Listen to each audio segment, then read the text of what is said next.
All right, establishing my geek credit for Halo. Halo 1, launch edition, by the way.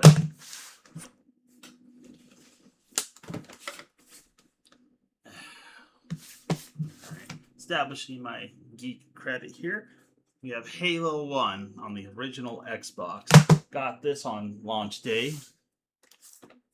Halo 2, special edition. Halo 3, limited edition. Halo Reach. I had ODST. I don't know what I did with it. Halo Combat Evolved Anniversary Edition. Halo 4 Limited Edition. Halo 5, and yes, this is what Halo 5 came in. To my dismay, it was just a download code. Thanks, Microsoft, on that front. Halo Wars Limited Edition. Halo Wars 2. Master Chief Collection, which I also bought on PC because it's a lot better on PC. Halo Infinite, fully well knowing that it was not a actual physical copy. It just allowed me to download the game. Still bought it. On top of that, Xbox One Halo 5 Guardians Edition. And to further that, Halo Risk. And then again, Halo Wars Risk. I think I've established my Halo fandom pretty well. All right, now that I've established my Halo fandom credibility, and I'm reiterating that a little bit, I'm sorry. Let's talk about Halo Campaign Evolved on the PlayStation 5. So I originally bought a physical copy, mainly as a joke to be like, "Ha, look, Xbox, one of their biggest titles is on PlayStation." Ha ha ha ha. It turns out that that joke kind of backfired just a little bit on me. So when I started up this game, and I wish I had the footage for it, but I misplaced it. I don't know. Maybe I mislabeled the folder, but the game did not launch. Yes, it went to a black screen, and I had to close down the game in order to get it out of the black screen.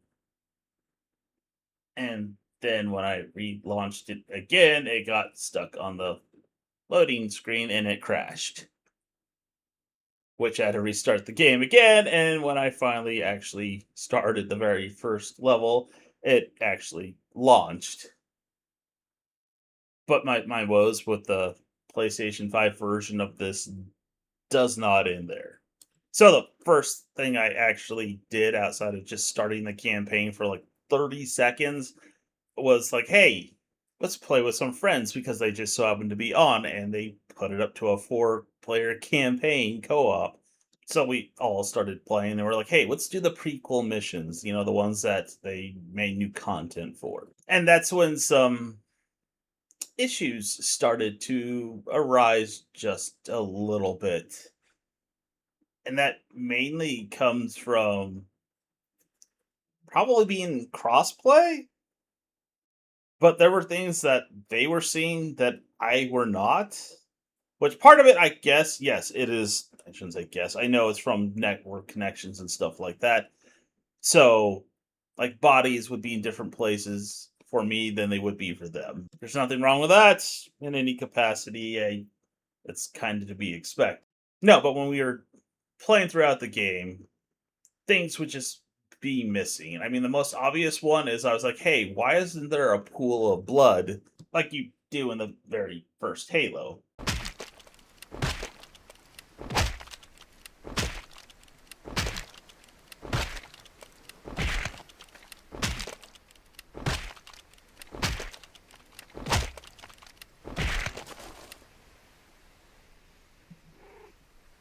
And you're wondering why I know that or would try it. I'm a bit of a psychopath. That aside, it became very clear that the PS5 version was exceptionally showing signs of being inferior to the PC version of said game, with my friends all playing on PCs. And some other little bitty cracks started to show here and there.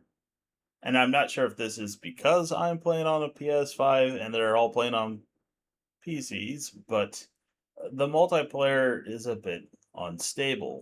During my playtime with my friends, and even when I was playing with my youngest brother, there were numerous disconnects in which just one of us would randomly disconnect, sometimes two, with the host crashing and them not being able to rejoin, meaning we had to back all the way out to the main menu to get them back into the game, and then we'd have to start over from various checkpoints. It didn't happen constantly, but it happened enough to be noticeable. And before anyone asks, yes, that is a Halo tradition amongst my friends to try and kill each other at some point or another. And in my case, I do it by accident all the time. And if there's a way to do it even with friendly fire on, I will accidentally find that way. And sometimes on purpose. But moving on from there, when I actually started going through the campaign by myself, I kind of noticed a few things here or there when there were a bunch of enemies on the screen. So at times I noticed a dip in my frame rate and even stopped to start recording again to record the dip in frame rate. The sprites on the screen just started moving slower whenever there were just more enemies than what the PlayStation can handle. And I was caught off guard by this. I was like, what? This was not something I was expecting. And I was like, oh no, what did I do? I mean, I bought the PlayStation 5 version and I got a suspicion that it's much better on the PC. And when I was playing with my youngest brother, we came across another part where they had a bunch of enemies on the screen. He's like, no, mine's running at a smooth 120 frames per second on ultra settings. So again, buying the PS5 version as a joke kind of backfired. Yeah. So I do not recommend buying the PS5 version of the game unless you're some physical copy or nothing kind of guy. Okay, you're going to get an inferior version of the game, but this is your option. At least when it comes to physical, I won't even buy this game digitally on PlayStation. If you don't have any other choice, okay, go for it, but I would not recommend getting the PS5 version of this. Now, let's move past the PS5 version just not being great. And let's talk about the game itself that I did have a few issues with. So, yes, the nostalgia bait is real, and it seems to be a very viable marketing scheme. In some cases, it makes sense. Like, I was reading a thing about Miyamoto talking about Nintendo games and why they release a lot of remakes, and that's because people age out of games or because newer generations come in, they don't play the older games, so they will re-release the games in order to introduce them to said IPs in order to get them excited and wanting to play even older versions of it or even newer versions when they come out. So that makes sense. I mean, if that's the mindset behind the Halo campaign evolved, I see no problem with it. Now, the execution of it is a totally different thing.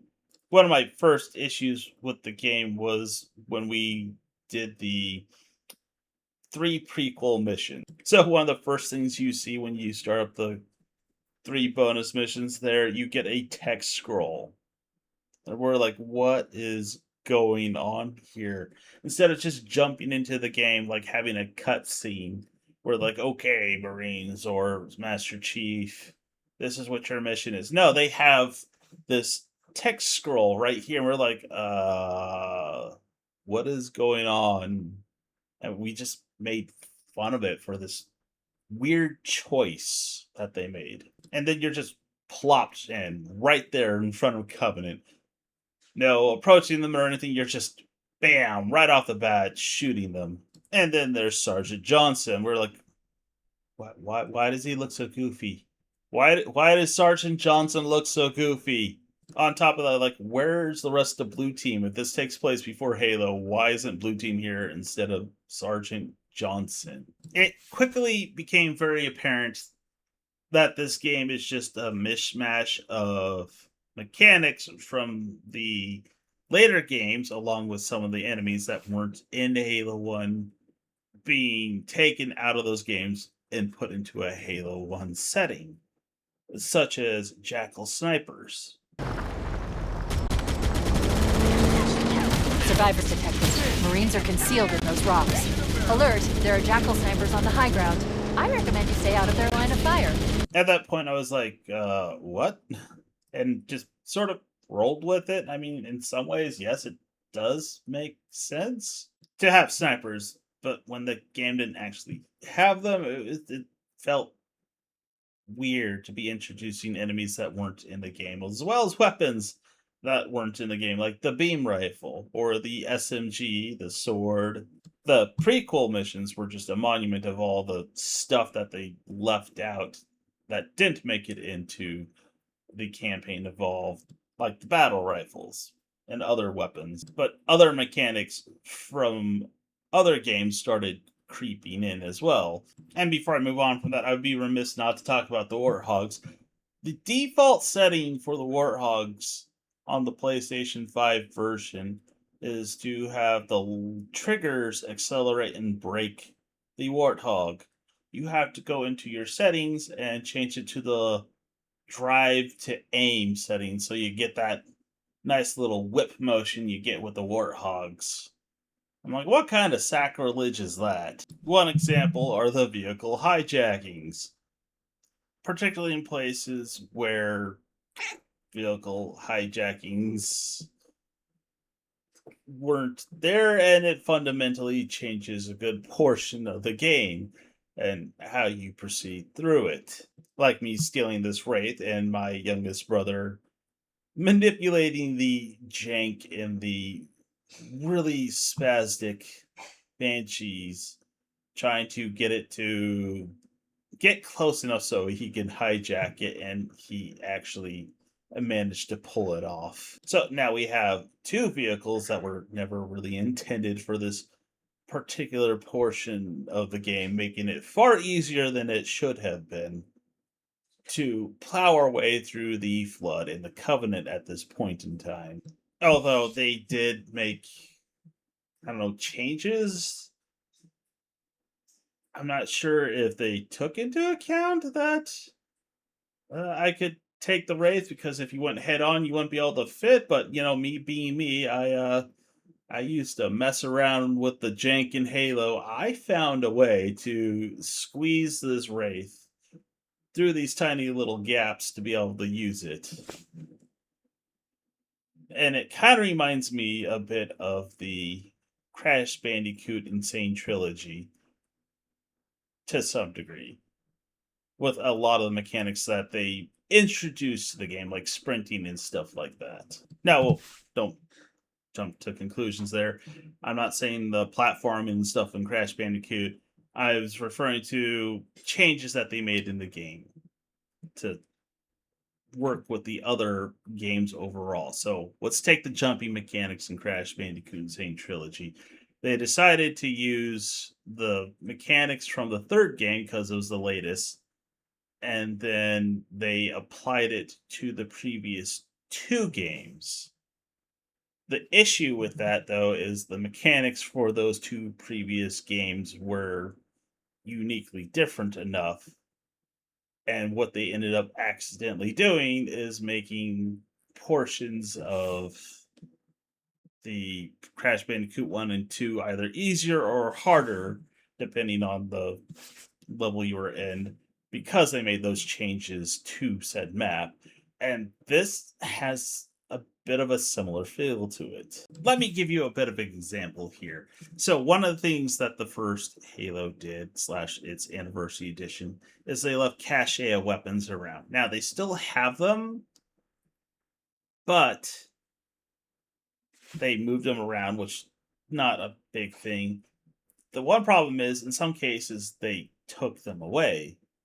It's kind of like when you play games where you come across a boss, fully well knowing that you are going to fight a boss. They'll have supplies or ammo or health or something before that. In this case, we're at the end of two betrayals. We're expecting to find a sniper rifle because we're going to need to take out a lot of elites and some hunters. They took the cache of weapons that were usually there away. There was no sniper rifle, there was nothing. We found two cases for rockets, which, yeah, fine, good enough for taking out the Wraiths, but when it came time to taking out the elites, we didn't have the firepower. We didn't have the weapons we needed, and they were just absolutely slaughtering us as we tried to take them out. One of us had to stay back while the other one spawned and just threw wave after wave of bodies at them in order to kill all these elites that just were grouped together in this giant mass at the end of that boxed in canyon on two betrayals. And the worst part is, and I'm sort of wondering if this is because I'm on PS5 or because it's a whole entire network thing. Weapons from downed enemies do not stay, they despawn eventually. So not only do we not have access to a cache to go back and replenish ammo or pick up a different gun, we are now stuck hoping to pick off elites with what ammo we have and maybe get a gun from one of them once they're dead in order to pick off the rest of them. I have no idea how intentional this design was, but we were just sort of like, what the hell? I mean, it's one of the biggest battles in the game, and we couldn't be prepared for it, even if we wanted to. And since I'm here, they also introduced a new flood type, sort of. Like they were in Halo 3, they're like the infection forms, at least that's what they remind me of. But I think they're supposed to be infected hunters. I really can't tell, but they remind me of the Halo 3 infection types. So I'm not entirely sure. But there are significant issues with them as well. So these giant flood forms have a huge hitbox when it comes to you. I mean, that thing just swung and missed, but it still counted as a hit. And often it's just automatically lethal, even on the easiest difficulty. So that's my main gripe with them, at least. And then, since we're here in the library, let's talk about the elevators. So they copied the elevators from the library in Halo 2 and then put them into Halo 1. I don't know if it's to make it more uniform and consistent amongst the games, but I personally would have avoided that mainly because I think Halo 2 is the weaker of all the games, particularly because of all the boss fights. Now, when it came out, the multiplayer was absolutely amazing. It's probably still some of the best multiplayer I've ever had in terms of matchmaking, and even Halo 3 couldn't even come up to par with that. But I don't know, there's just this weird group of people who think Halo 2 is like the best thing ever. It really wasn't. So, I mean, like I said, it's just a hodgepodge of all the mechanics from the various Halo games slapped together, and they tried to make it fit with the original Halo campaign. In some cases, yeah, it works. Like having the sprint and long parts where there's no enemies whatsoever. Yeah, that's nice. Other parts where they rearranged weapons or just took them away altogether, not so much. I can sort of appreciate that they redid the library completely, not just a little bit. They completely redid the library. And somebody definitely knew there were people like me that existed and were going to try and duplicate and replicate some of the things we used to do in Halo, like taking a warthog into a narrow little hallway. But they seem to have actually kind of sort of made it a lot easier for us to bring said warthog into said hallway. So yeah, there's changes that are good, changes that are bad. Some things work, some things don't, in my opinion. Just don't buy the game on PlayStation unless it's like your only choice, or you have a rig that isn't as good as the PS5. Otherwise, go with the PC version. You'll be doing yourself a favor. I don't know. For engagement purposes, what did you like best about the remake if you played it? If you made it this far, thanks for watching. Have a good one.